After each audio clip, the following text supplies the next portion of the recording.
Hari ni Hari Ibu dan bila sebut tentang ibu ni mesti ramai yang mula sedar banyak perkara sebenarnya kita terlepas pandang. Ini 5 realiti insan yang bergelar ibu. Pertama, mengikut data global pada Hari Ibu, rangkaian telekomunikasi merekodkan jumlah panggilan yang paling banyak berbanding sambutan yang lain. Situasi ini membuktikan walau sejauh mana pun seorang anak merantau atau sesibuk mana pun mereka bekerja, mendengar suara seorang ibu itulah tetap menjadi keutamaan. Kedua, realiti ibu tunggal. Di wilayah persekutuan, penerima zakat terdiri daripada asnaf fakir dan miskin yang juga merupakan ibu tunggal yang menyara anak kecil sendiri. Merekalah pencari nafkah dan mereka jugalah yang mengasuh anak-anak, dan sebab itulah pihak Mawib sentiasa cakna dengan menyediakan pelbagai inisiatif buat ibu tunggal untuk menyara anak-anak, termasuklah bantuan sara hidup serta pembekalan barangan asasi, sokongan perubatan dan juga bantuan khas yang lain, dan segalanya kini lebih mudah kerana urusan permohonan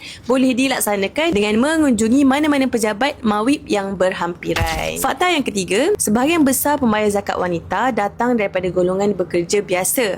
Maksudnya bukanlah high income earners. Walaupun mereka ni bukan golongan yang kaya, tetapi mereka tetap ada rasa untuk memberi. Sebenarnya, di wilayah persekutuan, peratusan wanita yang konsisten membayar zakat setiap tahun lebih tinggi berbanding lelaki, dan antaranya golongan pendidik serta kaki tangan kerajaan dan swasta wanita yang merupakan antara penyumbang terbesar melalui skim potongan zakat bulanan di PPZ Mawib. Fakta yang keempat, wanita dan barang kemas. Salah satu hadiah yang paling sinonim dan popular diberikan kepada ibu adalah barang kemas. Namun, di sebalik kecantikan perhiasan tersebut, ada tanggungjawab yang sering kita terlepas pandang.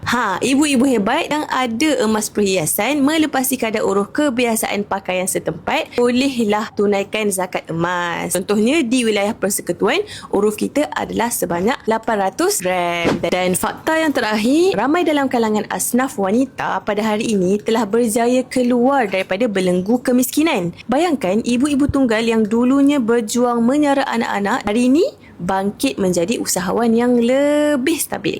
Malah ada antara mereka yang hari ini telah pun menjadi pembayar zakat. Daripada menerima, kini mereka pula yang memberi. Tahniah dan terima kasih buat para pembayar zakat.